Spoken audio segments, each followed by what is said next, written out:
Okay, just waiting to confirm that we are live. It says we are live. Aha. Um, I'm still waiting for it to pop up on mine. If anyone can tell me if they see it on my page, Right. I'm gonna refresh. Hmm.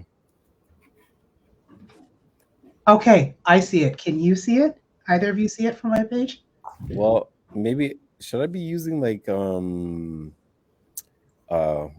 Let me check. Let me check desktop. Yeah, just take a look. And then I'll have a better idea if I manage to get the settings right this time. And I'm actually going to share it from my personal page to my professional page. Right. Oh, I see what. Oh no, I don't see that the share button is active. Wait. Oh, that's. Mm, I I'm don't know trying. what's. It says live on Facebook though, but Okay. You can see it? I just see 100. I don't see us actually live, but I just see Okay. Hold on. So let me see where we're at. So I see. I see one share. That's what I see. I see pictures, but I need to see yeah, live. Come on. me too. I see live. Don't see the picture. Don't see the video yet. Right. Would you believe the settings again were wrong? It was still set. It was still set to me. So take a look if you see it now. I've now made it public, Okay. and hopefully that will do the trick. Let's find out. Do a quick refresh maybe, and then check. And then I think we Okay. should be. Now I see live. I see And live. I see that it can be shared. So I'm going to All share it right. Look at that. professional. I'm gonna share. All righty. Good. Now we can get started. Gentlemen, welcome. Welcome to the Human Experience. Hello, everyone. I'm Natasha Halliday, and I have Jermaine Spence. Jermaine Spence. Oh my God. That's like That's him, by the way. pastor. Do you know every time I've done this, the last name Spence pops up because that was an associate pastor at a previous church. Let me try this again. I have Jermaine Morrison and Donovan McKenzie from Heart of the Man. So, gentlemen, June is Men's Mental Health Month, and we're going to talk all things men's mental health. I did look it up, and apparently green is the color. Thus, I'm wearing green to support men's mental health. It's also one of my favorite colors, but that just was an added bonus. So, Donovan, I'm going to start with you. I like to do a little bit of research, look things up, and I saw on the Canadian Men's Mental Health Foundation, they posted an article they called "The Silent Epidemic Impacting Men's Mental Health." One of the things that was noted in the article was that many men tend to isolate themselves rather than seek help. I'd love to hear your thoughts on this. Do you agree? Do you disagree? Is it a bit of both? What are your thoughts? At first, I would have completely said I agree.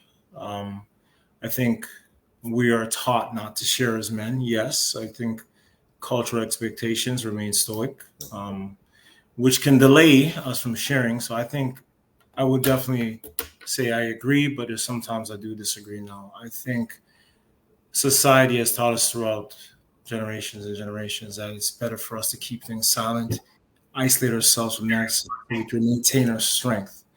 There's a lot of stigma behind depression. Um, there's a lot of societal stigma also too that causes us to just keep quiet, keep the pain to ourselves, keep things internalized, which makes us feel strong, um, which is wrong.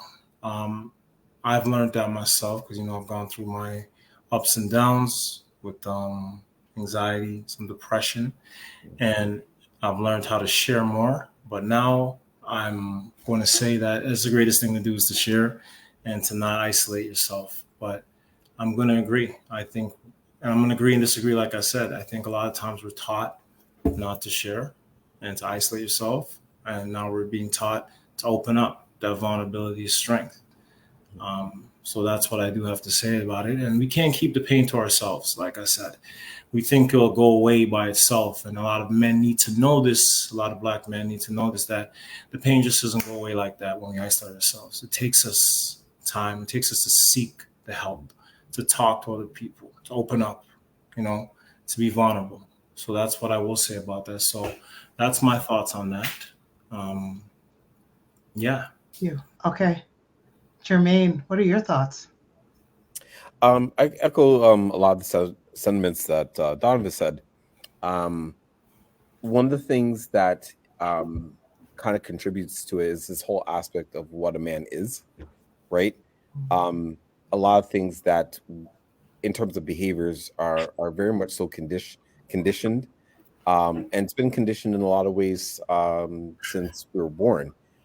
There's a lot of factors to it. So it's not even just say, like, for example, like the direct, oh, men shouldn't cry, or you figured this out, and people's side comments about all things when it comes to mental health. Sometimes it's kind of like how you were raised, right? Whether it be, like, for example, by a father or even a single mother or whatever, right? More often what happens is that when the emotional needs of a male child are not met, they're basically left to their own devices. They're having to figure out what this world is like on their own without, like, the proper perspective. A lot of kids, male kids, back then especially, haven't really always been taught what emotional intelligence is all about, right? Learning how to express their emotions, but in a very constructive way. Nowadays, even though it's gotten better, I will say it's gotten better, and more men that I've run into, especially in my practice, they are warming up to the fact of having somebody to talk to, having to have those conversations, even sometimes difficult conversations. But what I will always hear is that, and I'll use this as illustration. One of my clients, he's an older, hardback Jamaican man, and he sums this up beautifully. He said, "Yo, man don't go to doctor, man not see therapist." And that's basically what most men, or I guess you could say that's the moniker of what a lot of men are having to do, particularly black men in particular. Because last thing we want to hear is that there's something wrong with us. That's the last thing that we want to hear, because that sets off a chain reaction of a whole bunch of other things that we're expected to handle. That's kind of just add to that too. That's really powerful. Expected to handle chain reaction. You said some powerful things right there. Man don't want to share what's going on inside. I was taught that too, and I think that that's why we isolate ourselves sometimes. As in Jamaican terminology, we don't want to share the pain that's going on inside. We want to just hold it inside and take a pill and then go away. Right. That's not how it works, right? And I had to unlearn that. You know what I'm saying, as a man. Thank God I went back to school to get a diploma in social service work, to understand, so my mind can be filled with thoughts, just like you, Jermaine. So, thanks for sharing that. But I want men to know that too. We don't have to isolate ourselves, right? And it's getting better. It's getting better over time, and I believe it will continue getting better if we work on it together. Thank you for that. I think what's so fascinating is I work as a therapist, and I notice how challenging it seems for men to seek therapy. So I'm going to jump around to the questions. One of the things that I've observed is my male clients take quite some time to make eye contact, whether it's virtual and the idea of eye contact being actually looking into the screen, or if it's in person.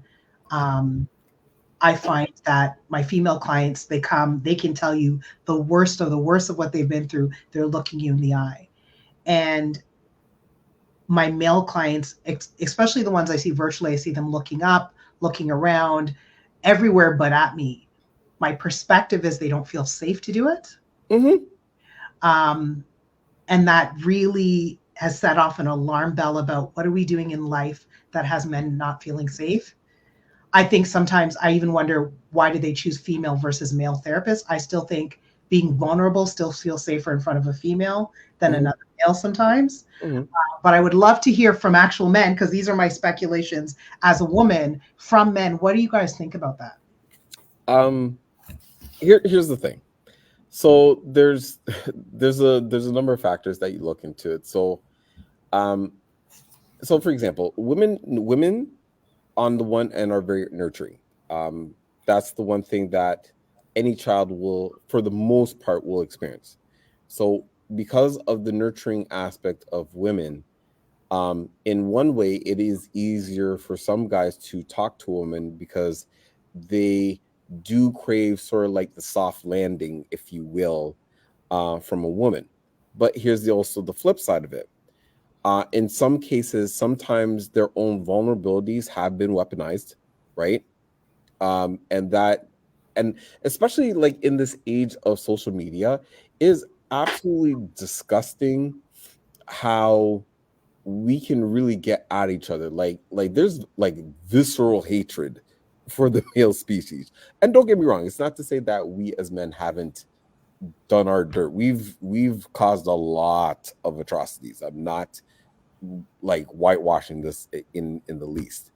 But I think sometimes we forget that whether you're a man or a woman, you're human first, right? Yeah. And because we are human first, there are certain needs that, especially if a man that is coming for help, that has not been shown always the way to get help, we have to take those things into consideration.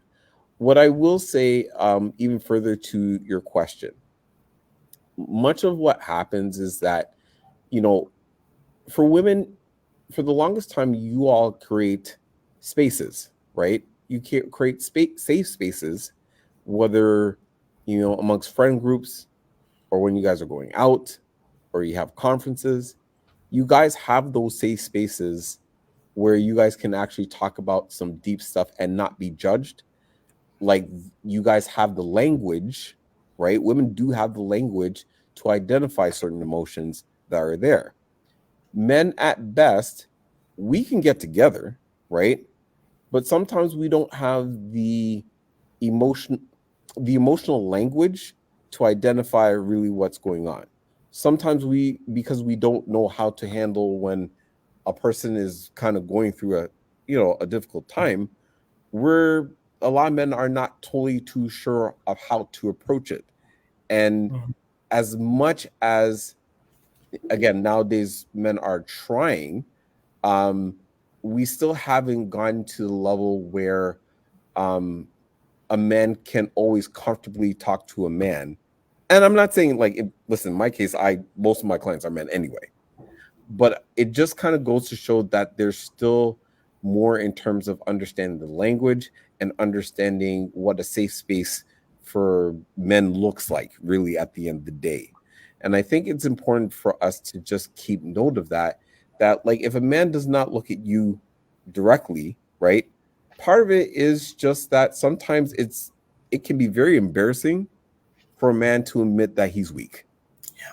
If you're embarrassed, more often than not, you're not looking straight, right?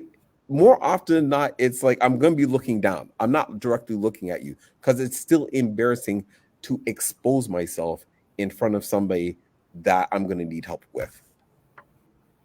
So I'll leave it at that.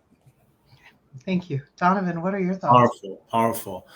He's actually taught me some things too, because when I've done therapy, I feel like I've looked to the right, I've looked to the left, I've looked down, and I don't think it's not easy for men to be vulnerable. Okay. Vulnerability is seen as a weakness in society, I find. Mm-hmm. But vulnerability is a sign of strength, which I've learned. Mm-hmm. And it does take time for a man to trust a therapist. And we do tend to want to see female therapists, I find, because it feels more safe. As Jermaine was saying, we feel like we could open up more. You know, there's that thing where we're just like, okay, I could share the pain I'm going through. We're not going to look you in the eyes right away, right? Mm-hmm. We'll feel more accepted when we have a woman therapist. We feel that acceptance, right? Mm-hmm. We do still put our wall up, right? Mm-hmm. And I always say Rome wasn't built in a day. You know, mm-hmm. It's going to take some time to build that trust, to build that connection we have with a therapist where we could look you in the eye. It could take 4 sessions. It could take 5 sessions. You know what I mean? Mm-hmm. But the vulnerability and the acceptance and the trust has to be there. And it's not easy. You know what I mean? I've had clients too that I see now that he can't even look me in my eyes, but he tells me everything that's going on in his life. Mhm. Right? He Yep. shares things, and he shares what's going on with his mother. You know, he lost his father, but he doesn't look me in my eyes. But I know he just wants to share. Mhm. Eventually, I think he will look me in my eyes and say, you know, I trust you. You know Mhm. what? It takes time. It's that safe place. You know, it's that wall, that safe place where you want to be. So it's not going to be right away. It's going to take a lot longer. Women, listen, I have spoken to women, met them once in the elevator. They told me their whole life story. Look in my eyes like this. I'm like, wow, wow. Okay, that's a lot. But you know, men, how you feeling? You know what? I'm good. I'm good. I'm good. Mhm. You know, I'm all right. I'm all right. You know, this thing's going on, but I'm good. You know, Yep. Yep. good still. You know, but That's yeah, you're you giving know, me some deja vu with yeah, that. yeah. You know what I'm saying? We'll talk. We'll talk though. You know, that's how it is, and you know, it's just about vulnerability. And I want men to know that. I know it's just vulnerability. Say it's not weakness. Trust me, man. I put my wall up so many times, but I'm more vulnerable now, and I feel stronger because of that. Mhm. So Yeah. that's what Mhm. I have to say about that. Yeah. So while I have two men here, my approach has been when I see limited to no eye contact, is to not address it because Mhm. I figure in time it will come. Mhm. What are your thoughts? Should I address it? Should I leave it alone? You know what? I think it's one of those things, not necessarily address it, but again, um there's two things, and I'll say this from a therapist perspective, right? Well, both as a therapist and also somebody who has gone to therapy as well. I think one of the things that men want to experience is that reassurance that, yeah, it's really that reassurance piece. So it's not even so much like, I noticed that you haven't looked me in my eye. No, it's the assurance to say, you know what, don't worry about it. You're in a safe space. I got you. You know, um, I think as for anyone who is a therapist, right, and working with men or even young boys, um, much like anybody really in particular, like as long as there's that reassurance, say, you know, I'm not going to judge you. You know, I got you. You know, I'm going to listen to you. I'm going to hear you out. You'll always have a safe and supportive space. That makes it easier for a man to look somebody in the eyes and tell them the real stuff. And sometimes, you know, even if the eye contact's not there, that's not always the most important thing. The most important thing is for them to even just talk. That's the Absolutely. thing. That Yeah. will be the most Mhm. important thing, because when you talk things through, there's a better chance that they'll be able to see and see kind of how their behaviors are affecting them and Mhm. others. Right. 100%. I just want to say that's very true. I think sometimes if there are times where we'll see a therapist. I'm speaking from people I've worked with, but I'm also speaking for myself. Like, why won't you make eye contact with me? Sometimes the wall might even go up when you say that because Mm-hmm. you don't necessarily want to open up like that yet, right? Mhm. So we might look to the floor and share things with you. It doesn't mean you have to say, why aren't you giving eye contact with me? Because we might feel a little bit more,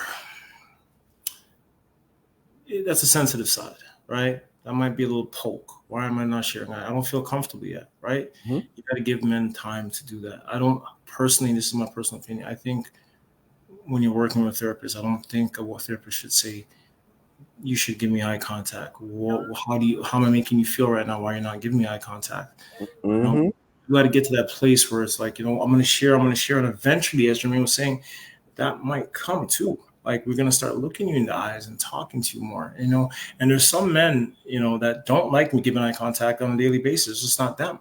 Yeah. Right? It could be self-esteem issue. It could just be them. They don't like eye contact. It could be Mm-hmm. from the culture too. Eye contact's not seen as something we do. Mm-hmm. So, you know, eye contact is something I think should be kind of left, you know, alone and just listen to the words they're saying Yeah. and allow them to trust you more and build Yep. that. Well, good to hear I'm on the right track. You're doing all right. You're doing all right, man. So this question actually is coming out of this part of the discussion. Sorry, it wasn't something I thought about earlier. How do we create safe spaces for men? Okay. Yeah, you didn't bring that one. I didn't see that one. I was like, okay. But I'm sorry, but sometimes there's an organic sort of thing where something gets sparked by the conversation, and so I don't want to miss an opportunity to have this part of the discussion. First of all, you're not sorry. All right, so I'm gonna say it like this. Okay, so creating safe spaces, right? I think it starts not necessarily creating the physical space. It's creating it starts with creating the emotional safe space. And I say this because, again, I'm not, this goes beyond, like, say, therapist to client. Let's look at relationally, right? How do you guys communicate? How would a boyfriend and girlfriend communicate, right? How would a father communicate with a son, or a mother communicate with a son? How do siblings communicate with each other, right? Right. So when we talk about, like, creating safe spaces, right? Part of it's the validation, but part of it is, and I'll say from this part is, I think everybody has to learn how to kind of set boundaries when it comes to communication. And let's be honest with it. So, like, for example, I've learned over time that I have no problem in engaging in very difficult conversations. However, you are not going to disrespect me. You are not going to try to disregard how I feel or what I say.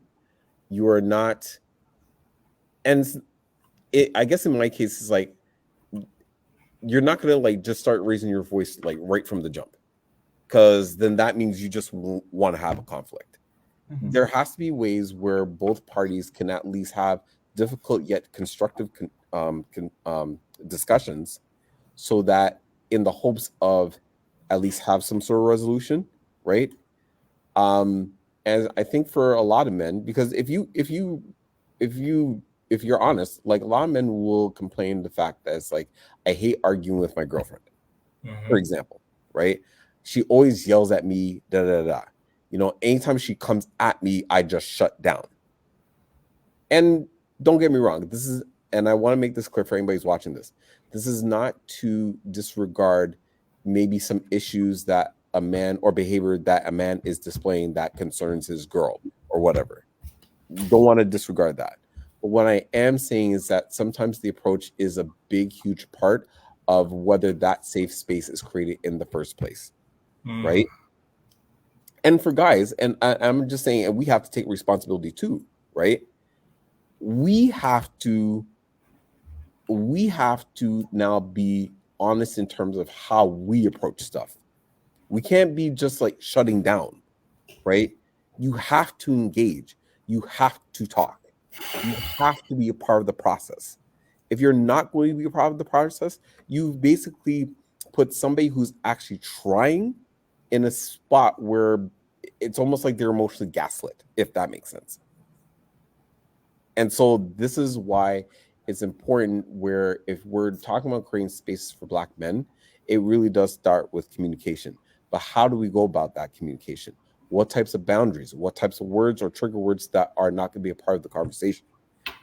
And if you start there, then it organically creates more spaces, because then I'll know how I want, say, the next stranger to talk to me, or how I'm going to talk to another person, if that makes sense. Yeah. And part of what I'm hearing from what you're saying is, we set tones. That's part of creating the space. Yeah. Okay. Sorry, yeah. And what were you going to say?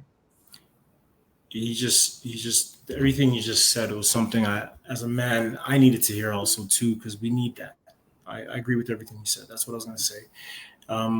It's how we communicate with a man. It's a big deal. How we communicate, what we say. We need to feel safe. It's hard and it's not easy. Like, I mean, it's like I said, we need to stop shaming men. And I'm saying this because sometimes we're with a woman and we're in a relationship and she wants to know what's going on. Why are you closed off? We want to make him be vulnerable. We cannot shame men when we do open up, when we share what's going on. Mm-hmm. You know, it takes some time for that to happen, but creating safe space, it's not easy. But I think, Jermaine, you said everything pretty much I wanted to say. I think for me, it's the words that are so powerful too when I'm trying to, you know, build that safe space. You know, I love the patience. You know, we want patience. We want consistency. You know, we want that. That's what we want as men too. And it's going to take time, but we need to do everything he said, you know, and that's going to make us stronger. We need support. Mm-hmm. You know, for example, if just in a relationship too, if someone's in a relationship and a man says he's going to therapy, you got to congratulate him. Yeah. Mm-hmm. You know, Facts. Congratulate him on going to therapy. Mm-hmm. Say, listen, I'm so proud of you for going to therapy. You know, creating safe space too is validating his emotions too. Mm-hmm. You know, men, we will feel sad. We're going to feel afraid, right? But we want that safe space to be able to say, no, I want to talk about this. You know, we have to be there. We want to be supportive of, you know, a man's choices too. And that's what I have to say about that too. I mean, you said it all, my guy. You said it all. Sorry. I had to really just add to it as a man that, you know, we want safe space. You know, we want that so bad. And sometimes we can't even have that. And sometimes when we do, there's a wall that gets put up because we try to let it happen and it's just put down again. And we, you know. Which, and not to belabor the point, I apologize on this, but and this might sound a bit controversial, but here's what I will also say, and I've kind of started noticing this. I think not all women, but there are some women that, you know, in a lot of ways sometimes believe that they can be that safe space, when the reality is they kind of approach things the way that they have kind of had to approach it in the past, right? If you are looking, like, for example, I think it's important for all of us to evaluate how we approach communication, period, right? If you say that if you're one of those that want to be supportive, then ask yourself, well, how am I being supportive? Am I easily being triggered when somebody does this? Right? Mm-hmm. You know, those type of questions, because then what happens, it just becomes like almost like a vicious cycle. It's like you say you want to support, but then the way you react and the way you approach things is no different than what you've had to deal with in the past. I'll just kind of leave it at that, you know. So I want to highlight somebody in the comments said, well said, while you were answering the question. And I want to offer a female perspective, especially because I have a perspective as a female and a therapist. And I've had conversations with some of my female friends about this. I think women walk around with duplicitous opinions because of how we're socialized. Say we want vulnerable men, but we're also taught men being vulnerable means they're weak, they're punks, they're this and that. So until we actually examine our own thoughts, we sometimes offer both sides of the coin. I've had many of my clients say to me, you know, I wish my boyfriend, my husband, my spouse, my whatever, you know, were a bit more open. And then he's open or he's tearful and then she's reacting. And I'm like, you've shut it down, because if you do anything that says this is not okay, you are likely never going to see it again. Right? So I think women also need to acknowledge, are we carrying around double thoughts based on how we've been socialized?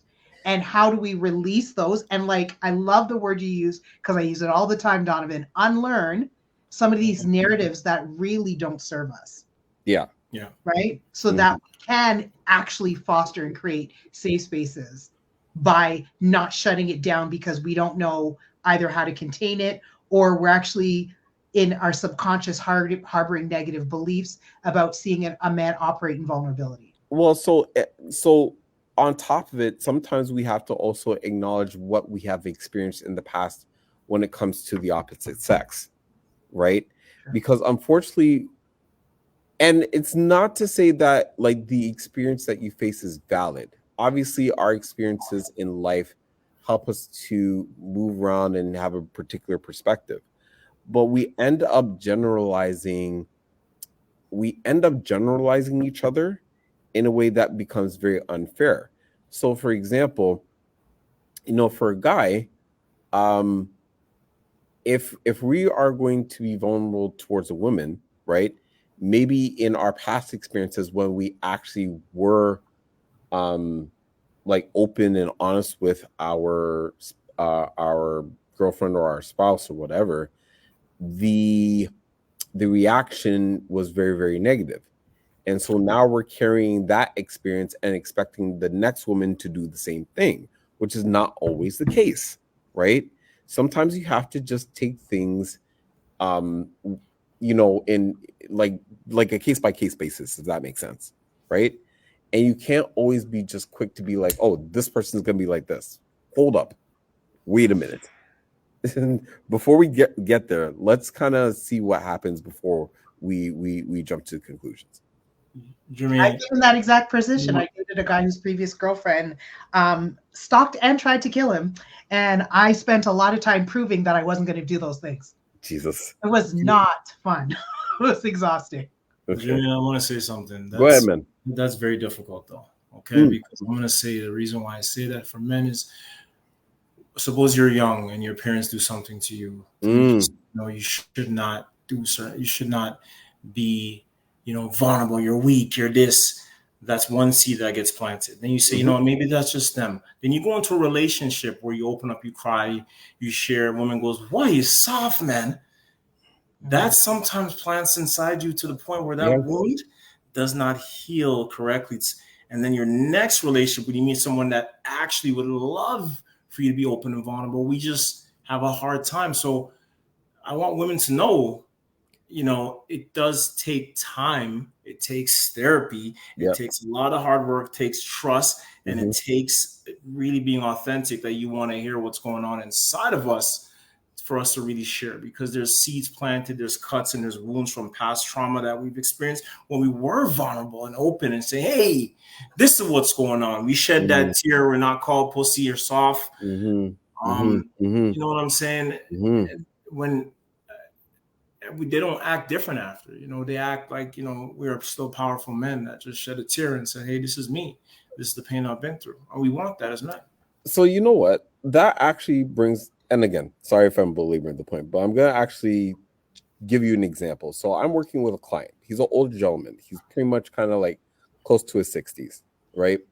So his marriage has been pretty rocky over the past few years, right? He basically made some decisions that affected his family, right? And so in talking with him, he was basically a broken man, right? In a lot of ways, right? He realized what he has done. He's trying to make this right. And, the reason why he's going to therapy. Now, as we were talking, one of the things that really stood out for me was that he was telling me of an incident when he was like in his teens. He's coming from Jamaica, right? And he is, there was something basically happened to him physically, right? So he's telling his stepmom, right, about what's happening or whatever. Now, at the time, his stepmom was also with, I guess, her friends or whatever, right? So he was trying to discreetly talk to his mom and saying, something's going on or whatever. Like his stepmom basically just railed at him and told him to take off his pants in front of like her friends. Right?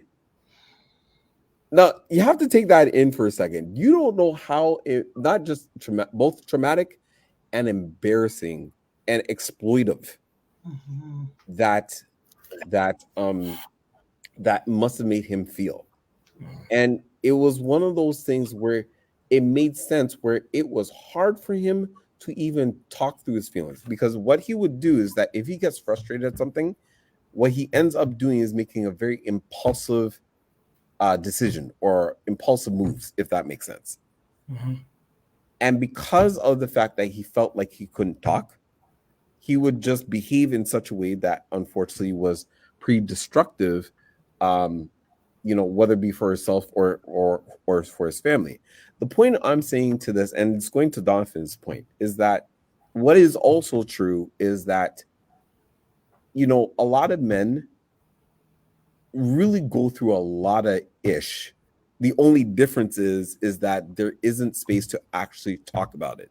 Yeah. And because we don't really talk about it, unfortunately, this is where you see the behaviors go. Yeah. You know, you can easily say, well, you should see somebody. Hold up. It takes a lot, and I don't care what anybody else says, because we've been there. Yeah. It takes a lot to even get to the point where it's like, okay, I think we're going to have to ask for help. Yeah, I agree. You know, that's the thing that I think a lot of people, whether they like it or not, that's just the reality. That's just the facts of life. Yeah. So I'll leave it at that, though. This is where I get a little riled up and get spiritual, because I firmly believe that the enemy attacks us in childhood to plant the seeds and then create situations where those seeds are watered so that we grow up with distortions believed to be true. Yep. But I'm going to stop there, because otherwise I'm going to start preaching on the show, because I get so fired up about that, because it's really unfortunate, and there's so much work to do to, again, to Donovan's word, unlearn the distortions that we learn sometimes from very early on in life. Yeah. Yep. 100%, man. 100%. All right. So this is already been touched on a little bit. I think you've answered, but I'm going to ask it. Do you think boys are taught how to recognize and express their emotions? You know, Donovan, you go ahead, man. Like I said before, though, I think depending on the culture, depending on how you're raised, sometimes when you have your mother and your father around, and how they're raised, you will be taught how to express your emotions. And I haven't seen that often with my friends, with, family members, express it in a way. I feel that a lot of boys and I'm going to say it again, in my culture, are taught to stop your noise, man up. Like he was saying, how, take off your clothes and you get beat. The man that got beat, it's like when you express yourself, you get called soft. You get called, weak. Don't do that. Stop cry. Stop cry. Stop cry. When you hear that every single day as a young boy, what do you think you do as a man? You don't want to cry. The men, boys don't. Real men don't. Damn it. You are believing that stuff so much. You know what I mean? Thank God I have seen friends that had families when they cried. I would see my friend's mother run and hug him and say, it's okay to cry, which kept something in my mind to say, hey, wait a minute. I was told, stop crying. How come they're crying? You know what I mean? Why should we cry here? Yeah. So it's just, it's how we're raised, I believe, too. And it's generational too. I mean, if your parents and your grandparents told not to cry and it goes over and over and over again, you might do it too. I did it to my son. I have to admit, before I got the help I needed, I told my son, stop crying, stop crying. I saw my son cry the other day, and I felt it in my heart. And I was like, at least he's crying. He doesn't cry a lot, but it's okay for young people to express their emotions. I just think we need to make sure we're teaching them the right way and just giving them what is actually, that positive seeds that could be planted inside of them to teach, their generation, their kids too. And that's what I have to say about it. I just think it's something that we need to definitely work on. I'm going to say right now, it's still in my culture. Stop cry is not the best thing to tell your boy. I'm not knocking my culture. I'm not trying to criticize at all. I'm just saying it's okay to tell a child to express how they feel. It is something that could open the gateway to a great man, a great person, a great individual. Right? Yeah. So that's what I have to say about that. And it's a powerful thing too. Tears are okay. I think that's well said. I think, to your question, I think sometimes one of the ways to answer is kind of look at sort of like how our men act, right? If we're asking ourselves, even our boys, like if we're asking ourselves right now, have our boys, or are we teaching our boys how to be emotionally intelligent? And really, the proof is in pretty much how they behave, right? That's just really what it boils down to. You know, if and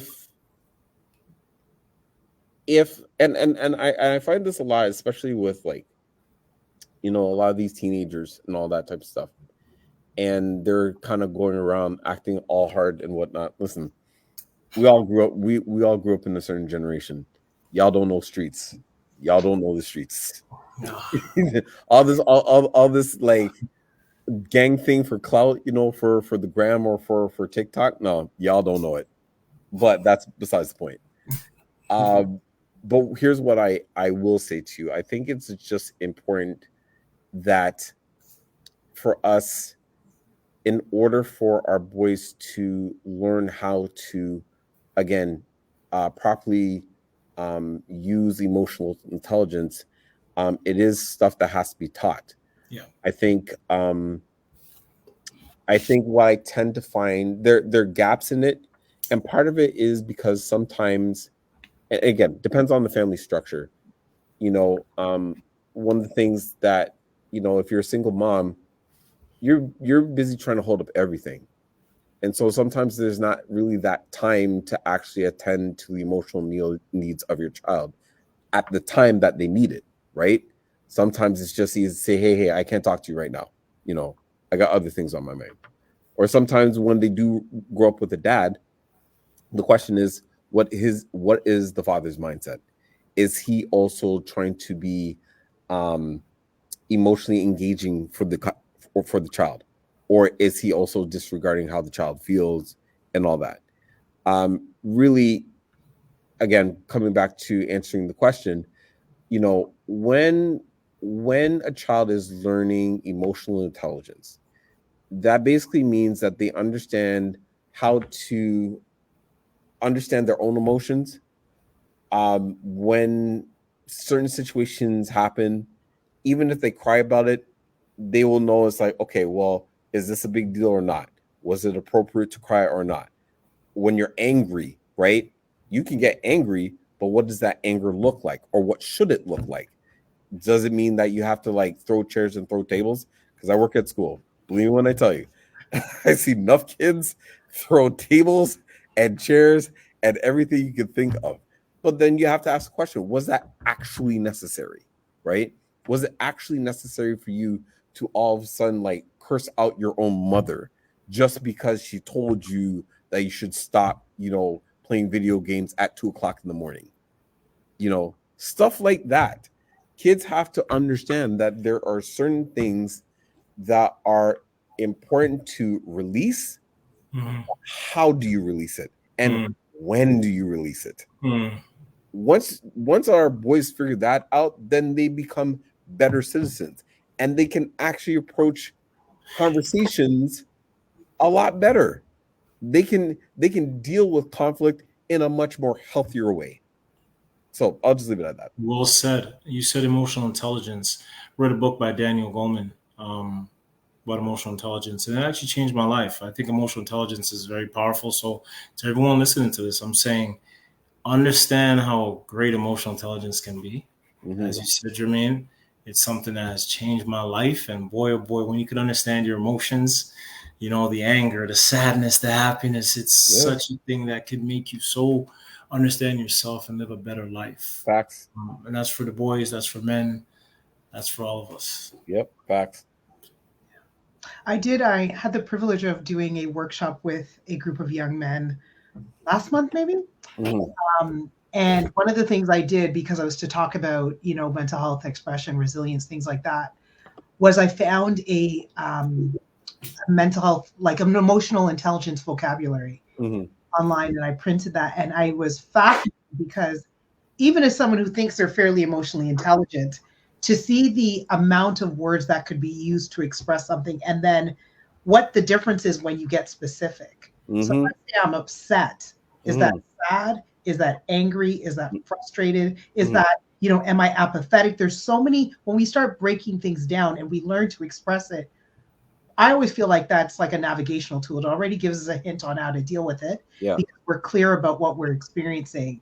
But it also, I think it's really helpful to be able to say, this is exactly what I'm experiencing right now. Exactly. Sometimes I think the frustration comes out of, I don't even have the words. Yeah. I feel it. It's in my body. It's in my mind. It's in my emotions. Mhm. But it's this unarticulable thing that I just don't know how to pinpoint. But when we learn to use specific words, and I think women need to learn them too, but I don't think men have been given permission to even Mhm. express themselves. Mhm. Mhm. Whereas Mhm. women, I feel like we have the permission, but I think all of us can benefit from learning more specific terminology for the things we're experiencing in any given moment. Mhm. Mhm. Mhm.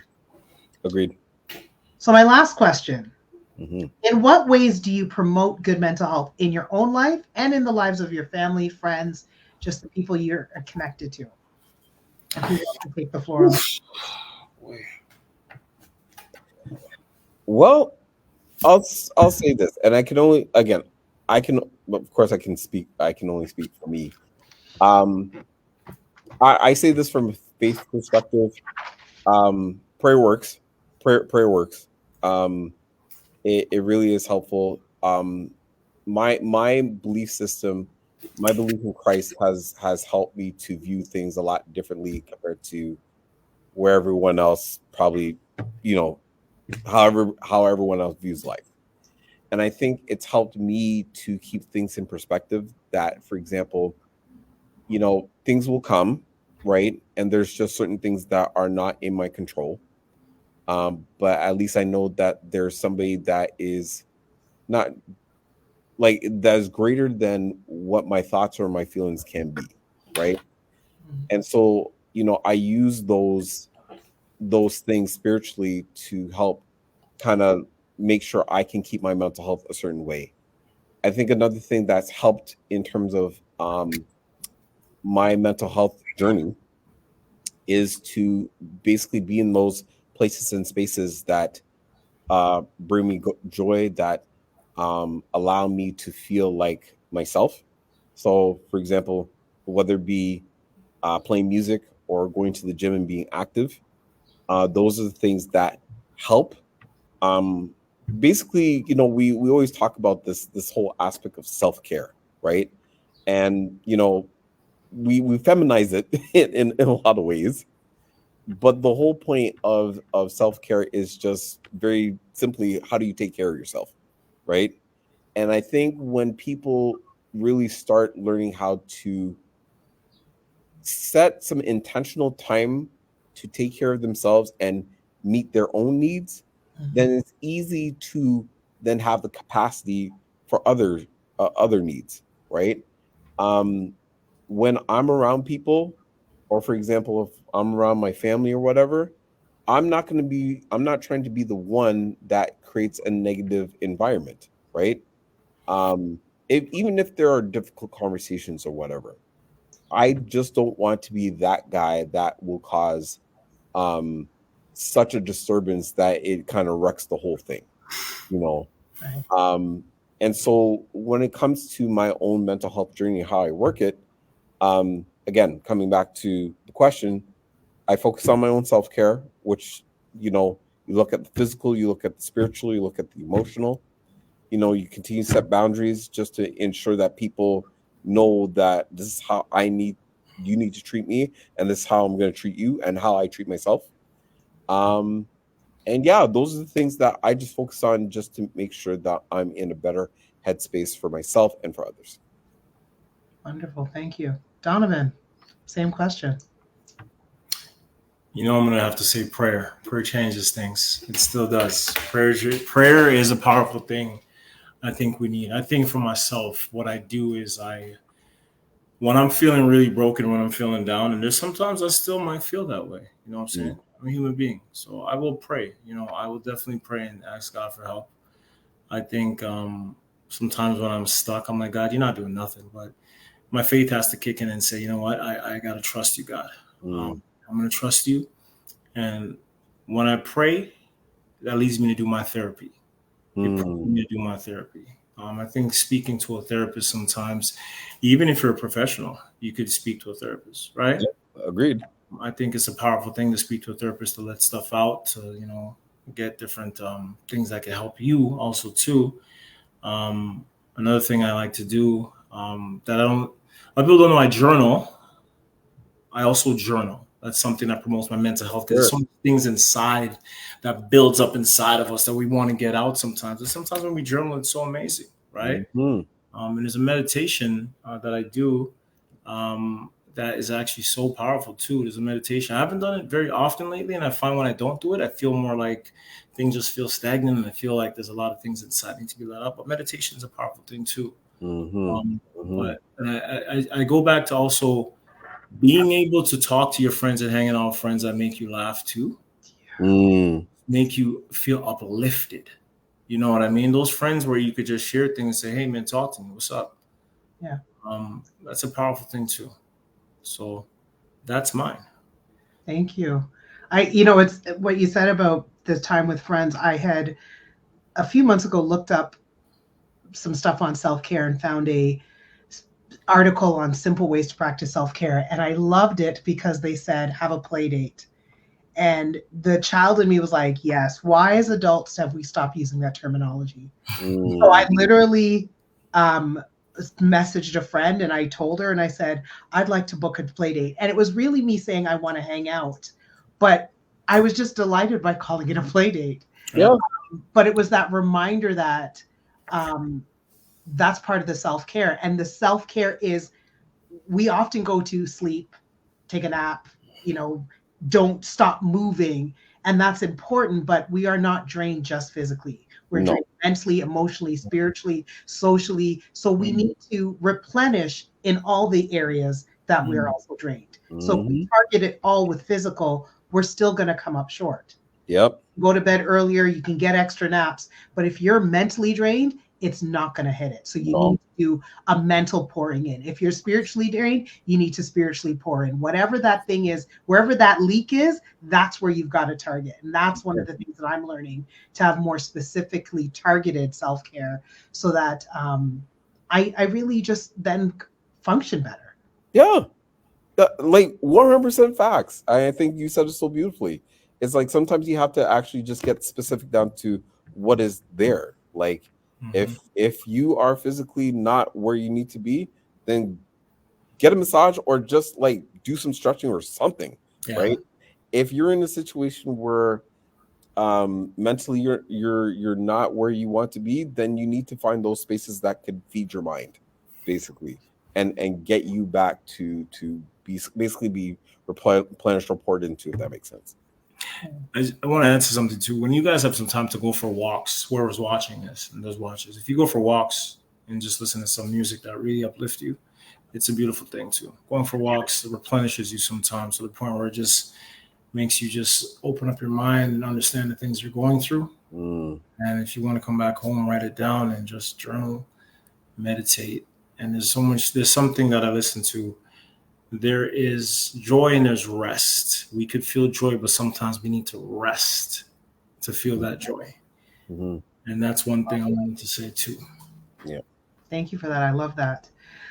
All right. As we close, I'm going to ask you guys each what's one thing that you can say to help people support men with their mental health better? Can you repeat that? What's one thing that you can say to people so that they can help support men with their mental health in a better way? So I'm going to offer let them talk. Sorry, did I take yours? You took everything. It's everything. It's so no, it's not just that. I think it's. I just want to say, you got to teach a man the word. Maybe you don't have to use the word vulnerable, but you can use the word just expressing himself. Allow men to express themselves and show what's really going on inside Mhm. without judging them, Mhm. without saying, "What are you talking about?" Using just certain things. Like words are so powerful. We want to let them just express themselves in a way that lets our hearts, that closed heart right here, that hardened heart, open up a little bit. And that could allow them to also get the help too, whether it be from a mother, a father, a girlfriend, wife, things like that. Thank you. Jermaine.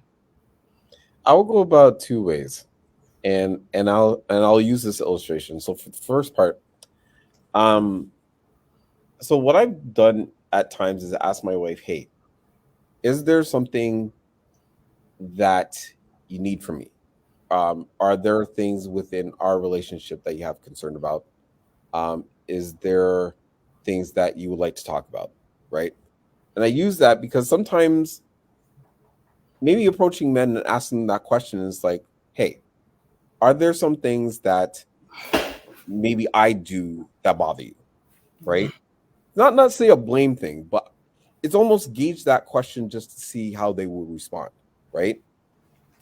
Biggest thing is, and to your and this is the second part, and I do agree with you. Let them talk, but again, there has to be that reassurance that when they talk, Right. that they are heard, and that they are validated, and that through that, both parties, or how many parties are there, can actually actively engage in the discussion as to what's happening and how men can become better than what they were today.